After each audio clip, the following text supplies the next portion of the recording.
Alright, in this video I'm going to talk about 10 games that I have 100%ed. We're going to start with some bonus entries, because one game that I was going to include on this list, but then I googled and realized there are different interpretations of 100%, and I think purists would not think I 100%ed this game.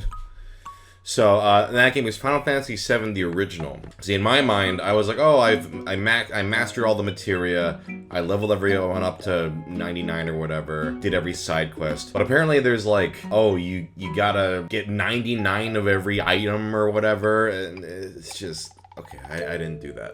So I'm not going to put it on the list. For the average player, I 100% of that game. It's one of my favorite games of all time. This is a game I did 100% that I really enjoyed. I'm just shouting it out. It's not even part of the 10. I just finished 13 Sentinels Aegis Rim, and wow, that game is really good. Very breezy platinum, too. Like, you get most of the trophies through the story. You gotta S rank every mission, but I think the combat is pretty easy. It's like half mind-bendy and non-linear, like sci-fi, where you have 13 protagonists and you can choose, you know, in what order you unlock the story. It's a wild story. And then the other half is like a sort of like a RTS kind of like tower defense, kind of. Like you're protecting your tower and the enemies are coming, you're jumping around, blasting stuff. Great game. Highly recommend it. Also, haven't started the top 10 yet. So the game I've decided to sort of replace Final Fantasy VII with is Pokémon.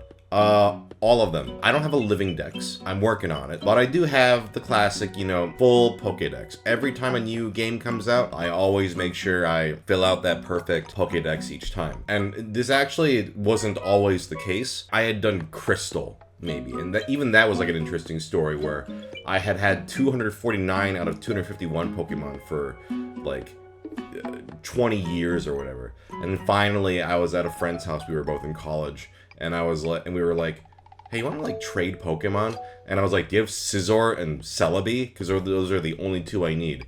And he was gracious enough to let me complete that. But my sort of journey with Pokemon is, I played the first 3 gens, and then I kind of fell off of it.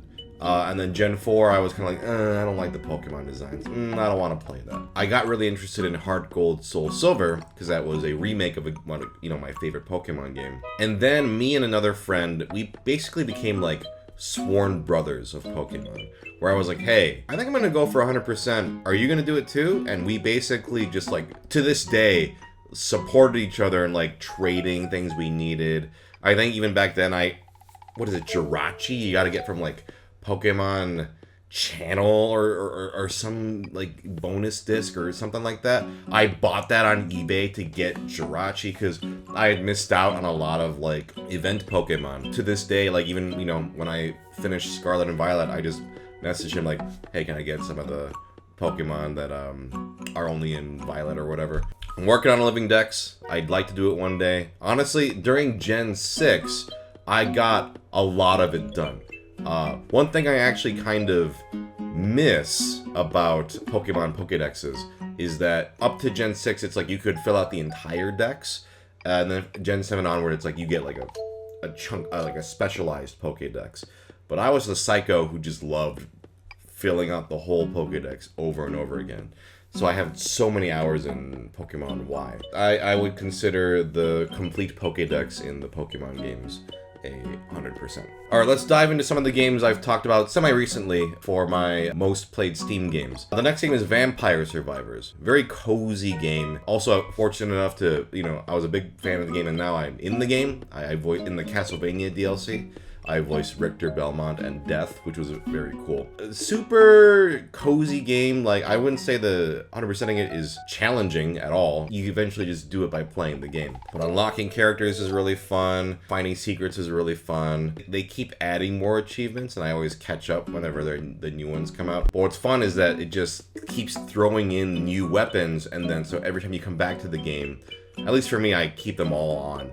So it's like, alright, there's this gigantic collection of weapons that are possibilities in each run. Bullet hell style game, you walk around and shoot stuff. Great game. Next game is Balatro. I have talked about that, and I still would like to do a retrospective on it because I've 100%ed it perfectly. The final challenge is Jokerless, where you have to beat the game with no jokers. miserable. That's miserable. Truly miserable. Black deck, I thought was a real pain in the ass. It's definitely my least favorite deck. And then gold stickering every single Joker was the big hurdle. But I gotta say, really fun. I loved doing it. And the only one I struggled with was Obelisk, famously. Like, that was the one at the very end I just could not find to gold sticker. I have one friend who's also done it, although I did it in a faster time. I tell other friends who play it, like, they're like, no way, I can't do it. I can't gold sticker every Joker. I'm like, here's the thing. If you're gonna, like, gold stake every deck, you'll have done most of the Jokers, maybe like half, a little less than half, I think, just by naturally playing the game. And then if you just want to play more Balatro, you just, you know, just keep winning gold runs. And I don't know, I found it extremely fun. Like, Balatro is this game that just, for me, it kept on giving. Like, I love that initial 100% completion where you try to get every Joker and all the vouchers and everything. God, that was fun. Especially because, like, you know, it would just encourage you to do different runs and stuff. And then when I did all that and did all the challenges, and then the gold sticker run was like its own, it's like my third eye opened of like, oh, this is a brand new experience. Like, now I'm playing it on the hardest difficulty, but I'm just trying to get every Joker. It just, checklists, man. I love checklists, as you'll see in this video. I think if you love Balatro and have the interest at getting better at it, you can also do it, but maybe not as fast as me. Next one is Hades. I talked about how much I love Hades in a previous video. Great action game, great dialogue, great voice acting. The last achievement I got was Skelly's Last Lamentations, which you have to beat on Heat 16. But other than that, I don't know, it was just purely enjoyable. I have such a fond memory of slamming LaCroix, because I was finishing up a LaCroix video. I was sucked in. Roguelikes. I love roguelikes. Well, I guess Hades is like a roguelite. One more run, one more run, one more run, one more run. Wow, that's a little bit of a tongue twister. God, so satisfying. I think with some people, they don't like that roguelikes. Oh shit, I lost. You know, I don't get any progression. But the fact that you progress story stuff and character stuff each time, ingenious. I would love to see more games do something like that. I think that's brilliant. And I'm very excited for Hades 2 whenever that's a complete version, because I will just devour that game. Next up is Stardew Valley, another game I talked about my love for. I 100%ed the game in its initial, well, no, not technically. I didn't get all the achievements, but I 100%ed everything in the in-game. But there were 3 achievements that eluded me. One was Joja Run, because I just didn't want to start a new Joja file, because fuck Joja Mart. And then it was the 2 achievements for beating Journey of the Prairie King, which is the arcade game in the game. And I'm really bad at old school games. And one of them is beat it without dying. I kind of fell off of it. And then he started updating it with a ton of new stuff. I mean, I had not even, like, when I 100%ed the game, the island was not a thing. And now the island has so much fun, robust stuff on it. So I was like, all right, it seems like he's done. And there's a way to truly 100% it now. So I streamed myself doing a Joja run, which was actually pretty fun. It was actually kind of like a fun way to familiarize myself with Stardew, is doing like this shitty farm run where I could just, okay, I remember all the mechanics now. Because that's a really hard thing about coming back to a game after a long period of time. Is like, fuck, my groove is gone. Like, I don't remember where things are, how to do things. So that was like a good training to get back into it. And then I decided to do the really practice and do that arcade game. In the game, I forget how you do it, but you can like craft or like buy the arcade machine and put it in your house, which is what I did, because I just was like, I'm so sick of having to go to the bar and just like wait, and it's just a fucking pain in the ass. So I did get the arcade machine in my bedroom, practice. And I will say, that arcade game, that little shooty arcade game, it's pretty fun. Like, I kind of was really annoyed by it at first, because I was like, why is there an achievement for this? And it was annoying, but it was pretty fun. Like a Binding of Isaac feel. And then, yeah, I did all the island stuff, and then I got that perfect ending. I think once he added the new achievements, I was like, okay, I think it's time to jump back in and let's do all that. And I'm glad I did. God, it was great. I remember distinctly, I was at a convention in the hotel room, and I think I stayed up to like 8 a.m. because I was just so into it on my laptop. And my friend who was there at the con with me was like, "Still awake, huh?" When I posted by like, "I did it!" at like 8 a.m. Totally worth it. Alright, the next two games are related, and that's Yakuza 0 and Yakuza Kiwami 2. I really love the Yakuza games. I've played 0, Kiwami, Kiwami 2, 3, and 4. And I intend to play all of them. 0 is one of my favorite games of all time. And it has a very robust sort of completion list. And that game's great in that it rewards you for doing those completion goals. The biggest obstacles for me, I would say, Mahjong. I really had to learn Mahjong. Because I feel like Zero's Mahjong achievements are very hard. I do not know Mahjong that well. Like, I'm not an expert. Like, if you sat me down at a table without the Yakuza interface to help me, I could not play Mahjong. But what was interesting about it is that I was like, oh, it's just you're making, like, sets. Like, you know, straights or triples. Like, okay. This isn't actually, like, a completely inaccessible experience. And so I've played a lot of Mahjong. In fact, after 0 and Kiwami 2, I kind of like, I think I'm good on Mahjong and Yakuza. I've done everything there is to do in Mahjong at this point. The only other thing I can think of in 0 that was challenging for me were the Sega arcade games. In the game, you can play arcade games, like I think like Fantasy Zone, or there's like a bunch of like little arcade games. And I'm bad at arcade games. I will admit, as much as I'm a grump about them, just playing them over and over and getting good at a game, you know, I get it. Even though I'm a big baby when it comes to difficulty in games, if you make it part of a little completion list and I have to do it to get 100%, I will begrudgingly, but then eventually enjoy doing it. So then Kiwami 2 is the only other Yakuza game I have 100%ed. It's great. One of my favorite ones. It also has a cabaret club. It you know, I love that. It had that clan creator where like Majima like makes a little army and they like fight. Like just also I think a very reasonable completion list. Like pretty easy. Yeah, pretty easy in comparison to 0. It was one of those things where after 0, I was like, I don't think I'm gonna 100% of Yakuza again. This was like 150 hours or whatever. But then Kiwami 2, I was like, you know, it's not gonna be that hard. So I did. For reference, I 100%ed 0 and Kiwami 2. Yakuza Kiwami 1, I did 90.1%.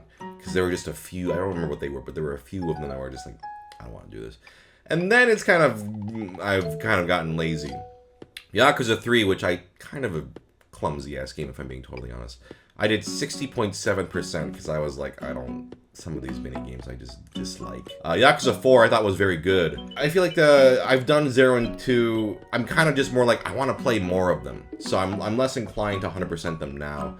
And I feel like, I don't know, something about those specific games, their completion lists were very satisfying. Overall, great franchise, and I'm very excited to keep going.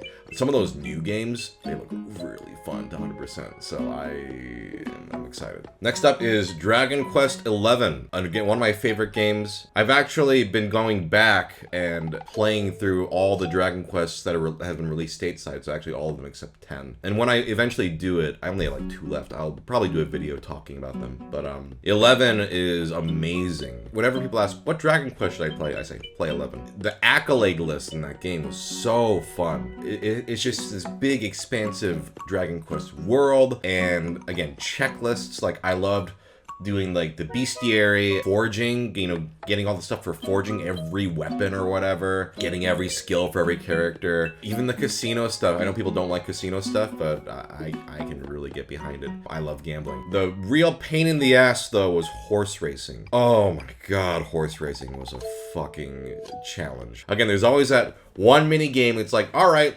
yeah, you can do RPG stuff, but can you play this one specific mini game? Oh, but I did it. I really busted my ass and finally got, like, I forget what it was, like, beat it on every difficulty or something like that. It was crazy. Highly recommend it. One of my favorite RPGs ever. The next one is one of my favorite games of all time, and that's Paper Mario. And this one, it's not necessarily like a really hard game to 100%. But I had kind of an interesting sort of journey with this one, beating it 5 times, 6 times as a kid. But I had never 100%ed it, because when you go to Mario's house and you check the portrait or whatever, it tells you all the stats. I was missing 1 star piece.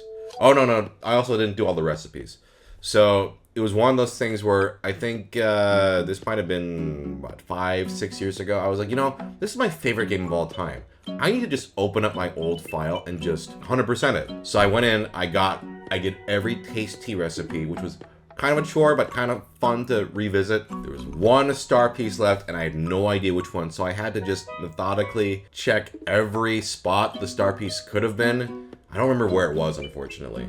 But I finally found it, which meant I could finally buy the last badge from, I think Merlot is his name, in the observatory or whatever. And get that final badge, and then it felt like a lot of like real closure. Like, finally, I did it. I have not 100% Thousand Year Door, although I love that game. I should one day, especially that Switch remake looks really, really good. So, Paper Mario, finally did it, and I'm glad because it's my favorite game. And finally, the last game that I think is probably one of my most obsessive ones is Animal Crossing New Leaf. For those of you who are not as familiar, there are badges in the game. You get like a bronze badge, a silver badge, and a gold badge for doing certain stuff. Here's a little side note. I'll talk about, I did 200 hours in a game, and people are like, 200 hours? That's baby stuff. I did 5,000 hours in this. Cool. Not everything's a dick measuring contest. Oh, you only have 300 hours in Balatro? I have 4,000, and I still haven't gotten everything. I'm like, oh, sounds like you're inefficient. My final playtime in New Leaf was 855 hours. I played it over 2 years. It's one of my favorite games ever. It's not like when you do the achievement, it just pops up like, boop. You have to wait for this character named Phineas to appear. Like, when you see him appear, you're like, oh shit, I got a badge. So just that rush of seeing this old crusty animal NPC coming to give you a badge. You had to catch 5,000 fish. So obviously you had to get every fish, but you also had to catch a fish 5,000 times. Same with bugs. 1,000 sea creatures diving. Pop 200 balloons. Get a bunch of money. 10 million bells and turnip stalks. Plant 500 trees. 5,000 weeds you gotta pull. But looking through this, I have such fond memories of this game. Happy Home Academy stuff. Listen to KK 100 times. Refurbishing 200 times. 500 hours play. I mean, that was easy for me. 1,000 street passes. One that was really funny was having to visit people's towns 500 times and have visitors 500 times. And so I would either ask friends or on Twitter be like, hey, can I visit your town? All right, I'm just gonna go in. I'm literally gonna go in and out. I'm just gonna over and over and over again. But the craziest one was get 80% of all the items in the game, which was actually really fun because it made going to the an item shop really exciting. If you're like, oh shit, that's the one I don't have, I can buy it. I had a whole checklist of every single item in the game, and I would delete things off as I bought them. What a fucking great game. New Horizons, unfortunately, I got really close to 100%, but I didn't quite cross the finish line. Maybe one day I'd like to go back to it, but New Leaf just hit different. There's this era of gaming, especially in the 3DS, where it's New Leaf and Pokemon Y and Fire Emblem Awakening, where I just poured so many hundreds of hours into these games because I was less busy, to be frankly speaking. I feel like that 3DS era is right before my career started popping off, so I had a lot more free time, and I do look back on that fondly. I mean, listen, I still make time for games now, and funnily enough, I'm within the past couple years, I've gotten much more into video games again, after a long period of kind of being out of it. But yeah, the 3DS feels like it's one of my favorite consoles of all time. Anyway, I'm just getting nostalgic now. All right, that was 10 games plus a few extras, I think, that I 100%ed. Based off what I've 100%ed, what games do you think I would love to 100%? I'm always looking for recommendations of that nature because, listen, especially checklist stuff. I love doing checklist stuff. One game I'm really interested in that I think might hook me is Dave the Diver. I hear really good things about that. But anyway, if you guys have recommendations for games like that are really satisfying 100%, please let me know. Otherwise, I will see you in the next one. Peace.